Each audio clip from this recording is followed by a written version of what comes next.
Mari kita berdoa. Terima kasih Tuhan untuk hari ini. Hadirat-Mu menguasai hidup kami, memimpin kami. Bukakan hal-hal yang baru dalam hidup kami Tuhan. Sebab kami membutuhkan Tuhan. Pertolongan kami datangnya daripada Tuhan yang akan terus bekerja. Tidak ada pertolongan lain selain daripada Tuhan. Dan hari ini biarlah Engkau menolong kami Tuhan, umat-Mu. Terima kasih untuk hari ini. Di dalam nama Tuhan Yesus Kristus, haleluya, amin. Puji Tuhan. Hari ini kita akan belajar tentang hati. Tidak mudah untuk memahami hati, karena seringkali hati kita ini hati yang tidak mudah untuk ditaklukkan. Banyak orang-orang hari ini yang mengalami yang namanya kepahitan, kecewa, sakit hati, tidak menerima keadaan apapun juga, bahkan tidak menerima putusan apapun juga, dan akhirnya mengakibatkan kekecewaan dalam hatinya. Kepahitan terhadap yang lainnya, kepahitan terhadap gereja, kepahitan terhadap gembala. Seharusnya kita belajar, pengaruh yang besar dalam hidup kita adalah Tuhan, bukan orang lain. Tuhan mengizinkan orang-orang lain itu untuk membuat kita menjadi orang yang rendah hati.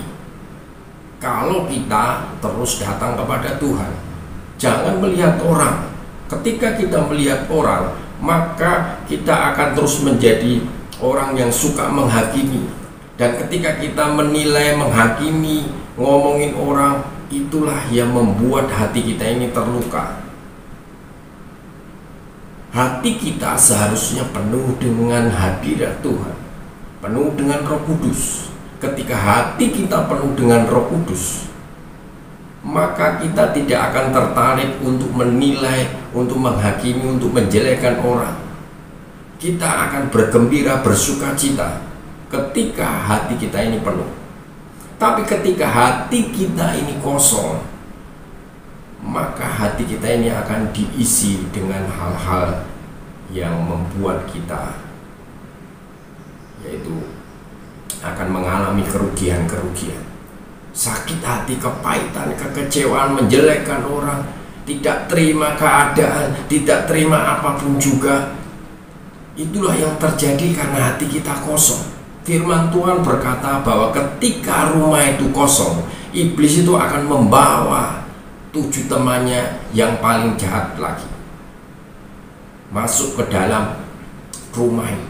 Hati kita ini kosong kalau kita tidak terus datang kepada Tuhan.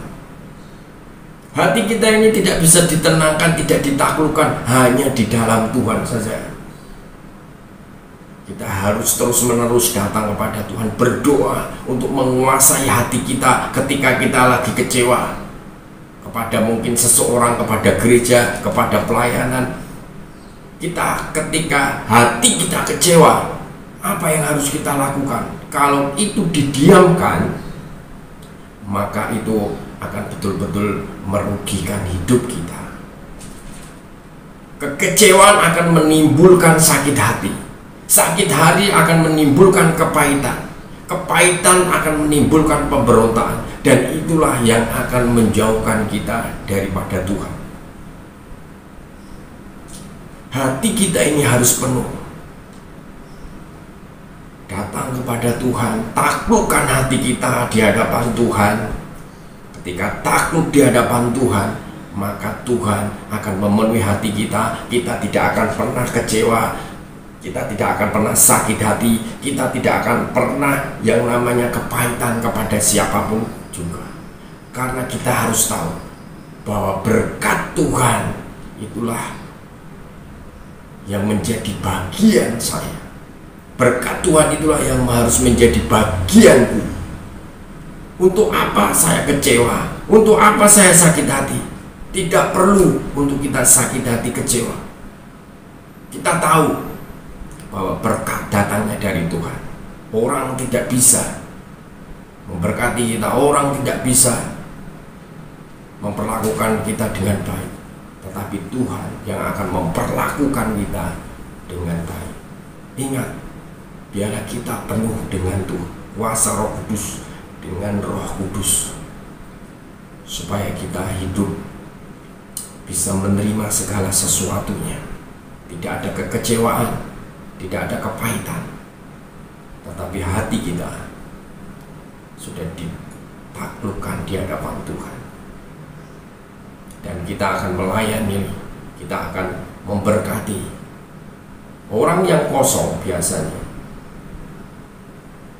ketika ada kekecewaan kepada sesuatu, kepahitan, sakit hati kepada orang, ketika dia bertemu, dia tidak akan mudah mengampuni, dia tidak akan bisa untuk menerima orang itu. Bahkan kalau bisa ingin balas dendam, kalau bisa ingin menyakiti orang itu, kalau bisa tidak bertemu dengan orang itu atau menjelekkan orang itu. Percayalah, ketika kita melakukan itu, itulah yang menghambat berkat Tuhan, karena hati kita kosong. Dan hari-hari ini kita diperlihatkan hal-hal seperti itu, dan kita harus belajar tentang hati. Apa yang difirmankan, apa yang ditulis firman Tuhan tentang hati. Di Yeremia, kita buka Yeremia 17 ayat 9, berkata demikian. Betapa liciknya hati, lebih licik daripada segala sesuatu. Hatinya sudah membatu, siapakah yang dapat mengetahuinya? Perhatikan, firman Tuhan berkata bahwa betapa liciknya hati merupakan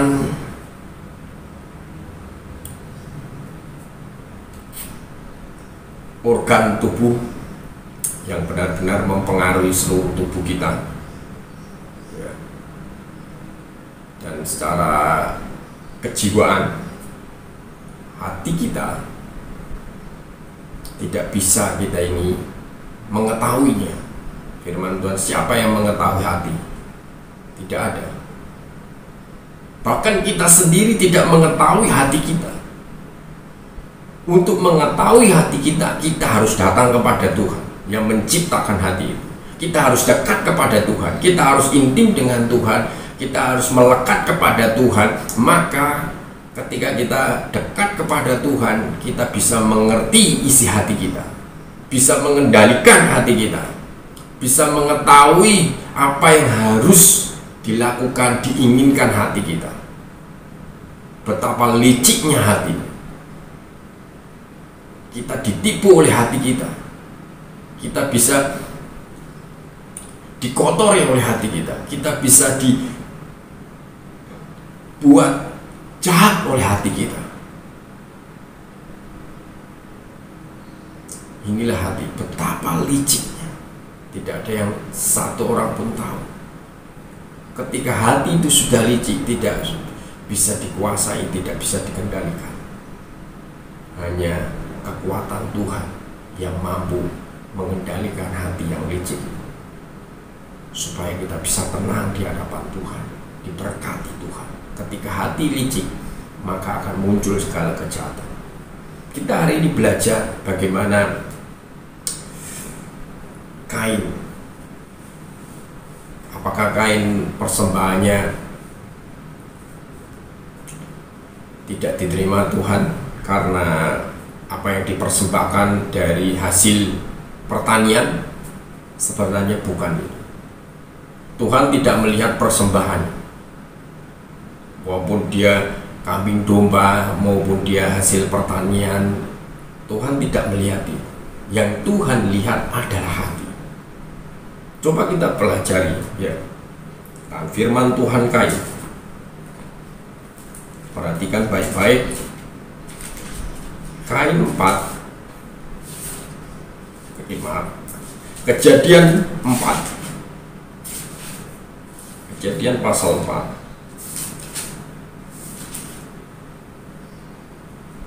Ayat 4 dan 7. Demikian firman Tuhan. Habil juga mempersembahkan korban persembahan dari anak sulung kambing dombanya, yakni lemak-lemaknya. Maka Tuhan mengindahkan Habil dan korban persembahan itu. Tetapi Kain dan korban persembahannya tidak diindahkannya. Lalu hati Kain menjadi sangat panas. Perhatikan ini. Hati Kain menjadi sangat panas dan mukanya muram. Firman Tuhan kepada Kain, mengapa hatimu panas dan mukamu muram? Apakah mukamu tidak akan berseri jika engkau berbuat baik? Tetapi jika engkau tidak berbuat baik, dosa sudah mengintip di depan pintu. Ia sangat menggoda engkau, tetapi engkau harus berkuasa atasnya. Perhatikan. Sebenarnya bukan persembahan yang dipersembahkan Kain Tuhan tidak mengindahkan, tapi yang membuat persembahannya Kain tidak diindahkan adalah hatinya. Perhatikan. Tetapi Kain dan korban persembahannya, ayat 5 ya, diindahkan. Lalu hati Kain menjadi sangat panas dan mukanya muram. Hati Kain menjadi panas. Ini yang membuat Tuhan tidak mengindahkan, tidak menerima persembahan Kain karena hatinya panas. Dan akhirnya karena saking panasnya, jengkel, mangkel, kecewa, marah, emosi, hatinya betul-betul tidak bisa dikuasai. Firman Tuhan katakan, padahal Tuhan sudah menegur. Ingat, seringkali banyak anak-anak Tuhan yang pertama awal dipenuhi Roh Kudus, ya, firman Tuhan berkata di Yeskiel, kita buka di Yeskiel 36, nanti kita kembali. Yeskiel 36 ayat 26. Kamu akan kuberikan hati yang baru dan roh yang baru di dalam batinmu, dan aku akan menjauhkan dari tubuhmu hati yang keras, dan kuberikan kepadamu hati yang taat. Rohku akan kuberikan diam di dalam batinmu, dan aku akan membuat kamu hidup menurut segala ketetapanku, dan tetap berpegang pada peraturan-peraturanku dan melakukannya. Perhatikan. Tuhan memberikan rohnya, membuat hati kita baru, supaya kita taat kepada peraturan-peraturannya, supaya kita mengikuti semua perintah-perintah Tuhan. Itu adalah anak-anak Tuhan yang dipenuhi Roh Kudus. Tapi berjalannya waktu, tahun demi tahun, ketika berjalan waktu, dia mendapati banyak orang-orang yang mengecewakan dirinya. Dia mulai kecewa, dia mulai marah, dia mulai benci, mulai sakit hati, kepahitan. Seperti Kain tadi, Roh Kudus adalah roh yang bekerja dalam hidup kita untuk menegur kita, untuk menasihati kita. Firman Tuhan Yohanes berkata bahwa Roh Kudus adalah roh penghibur yang akan memberikan kekuatan, yang akan menginsapkan akan dosa. Artinya apa? Ketika kita melakukan hal yang tidak benar di hadapan Tuhan, maka Roh Kudus itu akan memberitahu. Roh Kudus itu seperti alarm dalam hidup kita, yang akan memberitahu bahwa kita melakukan dosa. Jalan kita sudah berbelok, jalan kita sudah tidak lurus lagi. Itu yang dialami oleh orang-orang saat ini. Dalam perjalanannya waktu, mereka kecewa. Mereka tidak lagi mengindahkan Roh Kudus. Mereka tidak lagi mengikuti ajaran Roh Kudus. Mereka tidak lagi taat kepada Roh Kudus. Mereka tidak lagi menerima teguran demi teguran yang diberikan Roh Kudus. Sama seperti Kain. Tuhan berkata, mengapa mukamu muram dan hatimu panas? Ini adalah teguran daripada Tuhan, menasihati. Dan Tuhan ngomong, tetapi engkau harus menguasai, engkau harus berkuasa atas hatimu itu. Kalau tidak, maka hal-hal yang jahat, hal-hal yang buruk terjadi dalam hidup. Ini yang terjadi dalam kehidupan Kain. Hatinya selalu menimbulkan hal-hal yang jahat karena tidak mau teguran Tuhan. Banyak orang yang hari-hari ini tidak mau ditegur Tuhan. Banyak orang yang hari-hari ketika dia sudah tahu firman Tuhan salah, harusnya datang kepada Tuhan, minta ampun di hadapan Tuhan. Hari ini Tuhan saya kecewa, hari ini Tuhan saya sakit hati, hari ini Tuhan saya kepahitan dengan orang itu. Terus datang kepada Tuhan sampai berapa hari mungkin, sampai kita mungkin doa puasa, sampai kita mungkin berminggu-minggu, berbulan-bulan, sampai bertahun-tahun datang kepada Tuhan untuk bisa hati kita dikuasai dan kita bisa menerima keadaan, bisa menerima orang itu, bisa menerima apapun juga situasi itu, dan kita akan ditenangkan.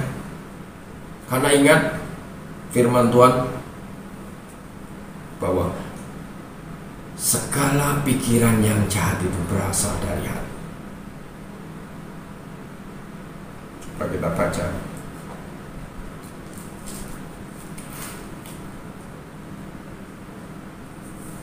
Matius 15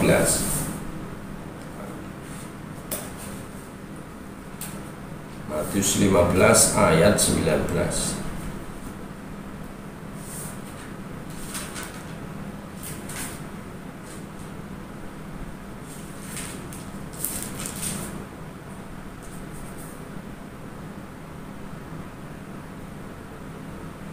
Matius 15 ayat 19 berkata demikian. Karena dari hati timbul segala pikiran jahat. Dari hati kita ini yang tadi licik, yang memunculkan hal-hal pikiran-pikiran jahat, kita ini harus menguasai ini loh. Seperti firman Tuhan yang dikatakan kepada Kain bahwa kamu harus berkuasa atasnya. Kita tidak memiliki kemampuan untuk berkuasa menguasai hati kita. Yang sanggup menguasai hati kita ketika kita datang kepada Tuhan, menyembah Tuhan, menenangkan hati kita di hadapan Tuhan, maka Tuhan akan memulihkan hati kita, maka Tuhan akan mengubah hati kita, maka Tuhan akan menjadikan hati kita jauh lebih baik. Ini hal yang luar biasa dalam hidup kita. Kita harus belajar bahwa apa yang kita butuhkan itu berasal daripada Tuhan. Itu adalah sebuah kebutuhan. Hati kita ini membutuhkan Tuhan untuk diubah. Ketika hati kita ini tidak bisa diubah, maka hal-hal yang jahat akan muncul dalam hati. Kain adalah hati yang jahat, sudah ditegur Tuhan. Mungkin hari ini Roh Kudus dalam hidup kita menegur kita,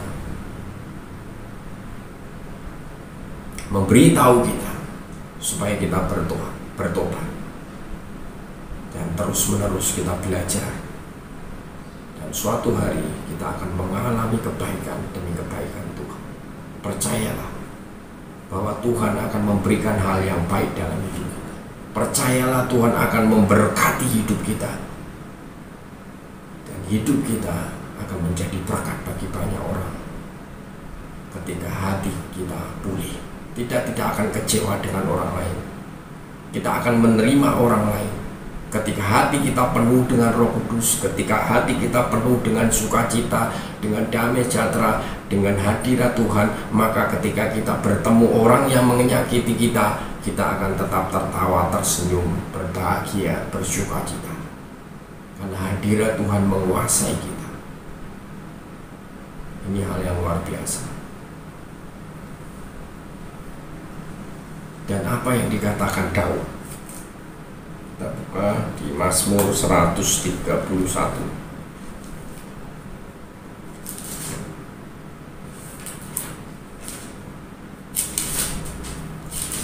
Mazmur 131.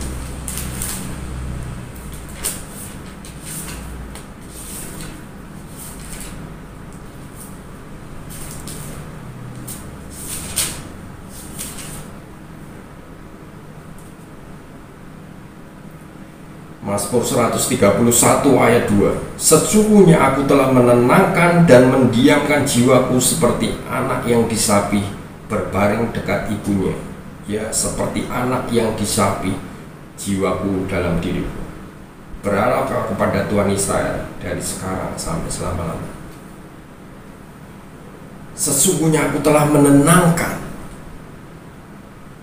Daud berkata, aku menenangkan hatiku, menenangkan jiwaku seperti anak yang disapih berbaring dekat ibunya. Disapih itu sudah menerima, dipisahkan dari susu ibunya. Artinya sudah tidak menerima susu lagi disapih dan menerima makanan yang dewasa. Ketika kenyang, terakhir kita kenyang minum susu dari ibu tersebut menarik kita dan membaringkan kita di sebelah ibu, bahkan di pelukannya. Begitu tenangnya, begitu damainya, merasakan ketenangan. Nah, itulah yang harus terjadi dalam hidup kita, menenangkan hati kita di hadapan Tuhan. Mungkin hari demi hari tidak bisa tenang, mungkin bulan demi bulan tidak bisa tenang, tapi teruslah menenangkan hati kita, menguasai hati kita, berkuasalah atas hati kita ini di hadapan Tuhan. Maka Tuhan akan mengubah hidup kita. Maka Tuhan akan terus menenangkan hati kita. Dan berkat Tuhan adalah berkat yang luar biasa, karena kita menerima ajaran dan perintahnya. Percaya, biarlah kita hari ini belajar untuk menenangkan hati kita di hadapan Tuhan. Mari kita berdoa. Terima kasih Tuhan untuk kebaikan Tuhan. Pada hari ini kami berdoa bahwa kuasa Tuhan boleh terus nyata atas hidup kami. Kami menjadi orang-orang yang diubahkan Tuhan. Kami menjadi orang-orang yang hati kami tunduk takluk di hadapan Tuhan. Biar hati kami menenangkan Tuhan. Kami mengampuni orang-orang yang menyakiti, mengecewakan, bahkan orang yang membuat kami dalam situasi keadaan apapun juga. Tapi kami harus tetap percaya kepada Tuhan dan berharap kepada Tuhan bahwa pertolongan kami datangnya pada Tuhan.